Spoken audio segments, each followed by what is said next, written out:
Okay. Well, obviously we played much better in the second half. Made a few adjustments defensively. That really helped us. We got beat once down the middle, got out of coverage. Overall, I thought defensively we played pretty good. We missed some tackles again in the first quarter. Did that last week, did it again this week. We tackled better as the game went on. Ultimately, we're going to have to tackle good throughout the game. And then we try to eliminate giving up big plays. But overall, I thought we did a good job defensively. Offensively, couldn't rush the ball again in the first half and came back, made some adjustments in our schemes, ran the ball better. I know at halftime I don't think we had any yards, so we ended up with 113. Not quite 4 yards a carry, so we still got a ways to go there. But overall, guys made some plays. Receivers caught the ball well in this game.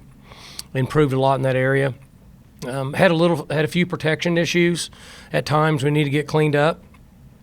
But I told the team, I didn't really know how they would play on the road. We won a lot of games since I've been there on the road, a lot of big games. But I knew my team. I knew our team. I didn't really know how these guys would react. I don't know them real well. But I told them they did a good job. They got behind on the road, came out, found a way to win, got some stops, got some fourth down stops. Defense did a good job in the last drive of keeping them out of the end zone, not giving them a chance for an onside kick. So it was a good win for us. We've got a lot of work ahead of us. We still got a long ways to go, but we stay with what we believe in. We keep working at the things that we think give us the best chance to have success and keep moving forward.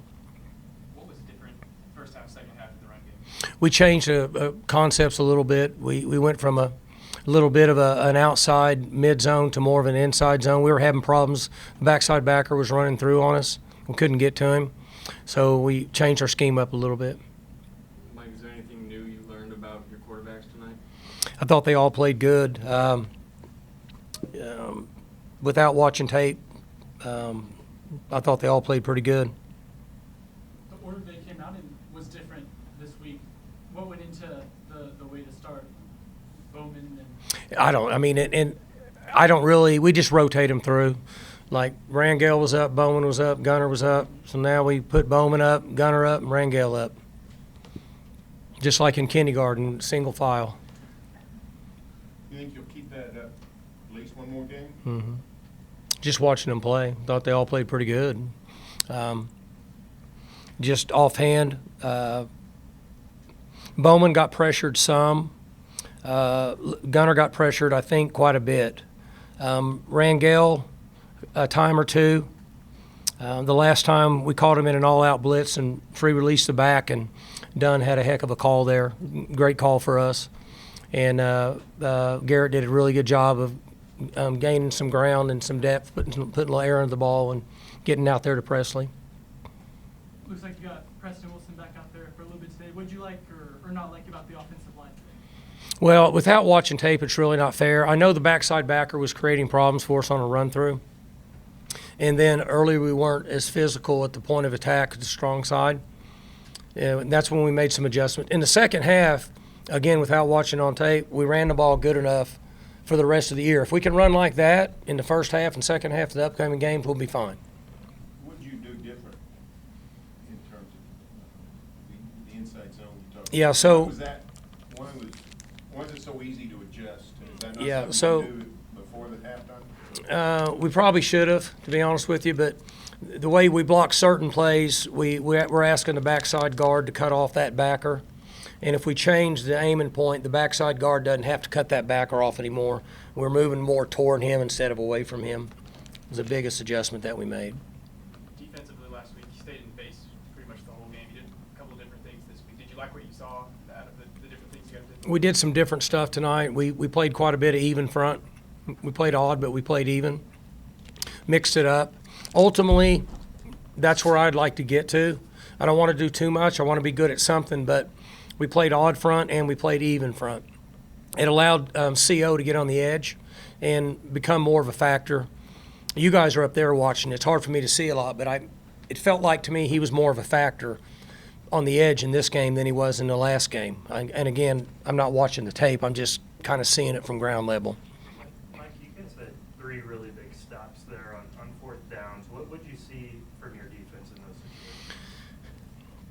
we've worked on fourth downs more than anybody in the country in spring and August. I'm going to guess we did, because the coaches kept telling me, Coach, we've worked fourth downs so much. And I said, I feel like teams want to go for fourth downs more. And we weren't very good last year on fourth downs, and we didn't practice it. So you guys know it's 4th and 4. A lot of times, believe it or not, the cover guys don't play the sticks. Sometimes they'll let them catch it for 5. And in a conventional pass play, that's okay. Well, if it's 4th and 4 and they catch it for 5, it's usually a first down. Well, that won't help us. So we got to play the sticks. We practiced it 20 times more than I've ever practiced it in my 19 years as a head coach. And so I feel like we're better at it, and I think it paid off for us tonight. So what you're saying is you're teaching your guys to know the down and distance more? Be aware. You'd be shocked if I mean, the stuff that goes on that you guys, you'd be shocked. You'd be like, really? If we don't practice it's 4th and 6, then they don't defend 4th and 6. If we don't practice it's 4th and 3, they don't defend 4th and 3. It's crazy. Just like the deep ball they hit us on over here, Rucker overran the ball. And it was 4th and 11 or something. And the corner wasn't supposed to jam and defend the wide receiver. He was gaining depth and letting Rucker come over the top. It was a halves coverage over there. But if it's 4th and 11, like I told him on the headphones afterwards, I know that call tells him to do that. But if the corner will jam that guy and stop him and make him bounce around, the pass rush is going to get to him before he can get in a route, and it's going to get 11 or 12 yards. It's just a feel, and these are things we have to work through. So that's why we played better, I'm convinced, because we practiced it a bunch. Like if I could take you back just for a second, Kenny Dillingham's in a similar situation as you were during your first year coaching his alma mater. What do you remember about that first year as far as just setting your foundation, setting your culture, balancing the excitement, getting your roster straight, and the challenges involved in all that? Yeah, he and I had a really good visit before the game. Really nice. I've kind of watched him some in his career, but he's really young, so there's not a lot of it. But we had a good talk, and if those guys ask me for advice, I tell them what my core values are, which is you got here for a reason. This is what you believe in. Do what you believe in.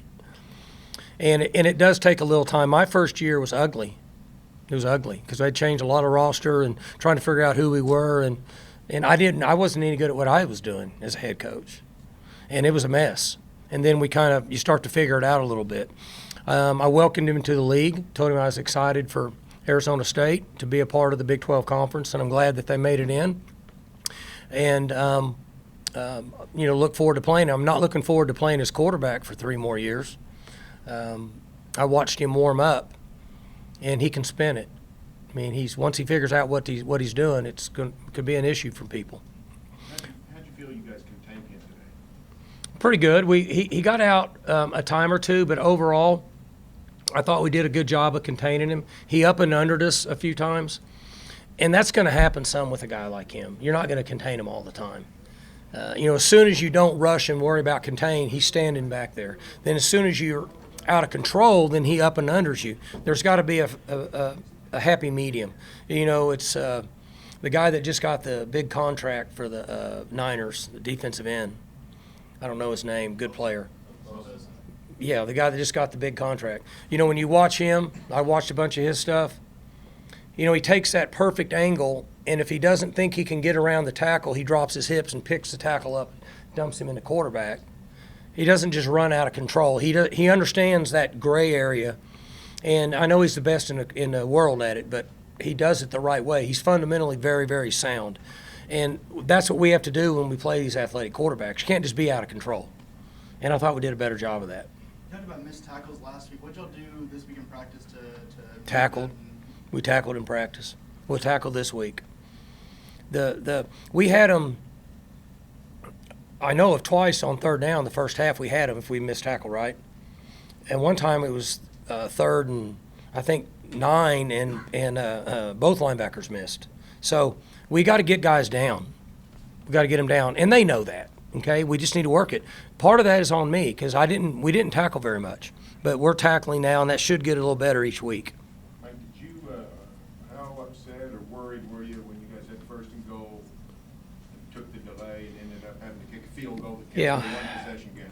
So what happens there is that's a good teaching point for all three of our quarterbacks.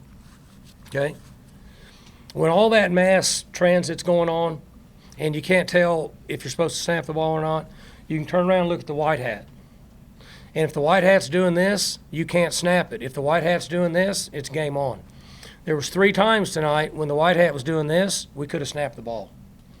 But Oh, because they were late getting on. yeah, so they give them their time, and then like a couple times they double subbed. Like a guy came out, then they decided to send another one. Well, you can't do that. I mean, by rule, you're free game. So he held it for a little bit, and then he walked off. Well, when he walked off, we could have snapped it. I think 3 times tonight. One obviously was a big one, and we coached Rangel up on that. And look at the white hat; he's going to tell you what to do. So that was a good teaching point for us. How crucial was all his success, especially in the second half, just getting him touches and getting him more involved in the running and passing game? Who's that now? Ollie Gordon. Oh, I thought all 3 backs played good, right? Let's see. Ollie had, I can't find it. Ollie had 50. Jaden had 45, and Elijah had 33, and Elijah had 1 or 2 called back. I mean, I thought all 3 of them played good. I mean, we need all of them. We're going to need them all. Last question for Coach. Was the second half defense as simple as you just tackled better and didn't give up a big bust, or was there more to it than that? We tackled better, and they used a little bit more of some trap coverage, some things we hadn't shown last week, to show one look and then play another one. But without watching tape, I'm going to say the best thing we did was tackle better. And I thought we rushed the quarterback better in the second half. Am I wrong or right? I thought we didn't we get? Yeah, you got way more. Yeah, I thought we had guys around him, and we affected him much more in the second half than the first half. Even in the third quarter, I thought we were affecting him. He's gonna feel like you wore them down, maybe. I don't know. It's hard to tell. We made a few adjustments. It's hard to tell. It's tough when you have a freshman quarterback. It's difficult. It is for me. Has been in my history with a freshman quarterback. It's tough to make adjustments, which I'm sure they know that, and so I'm not really sure there. Thanks, Coach. Good.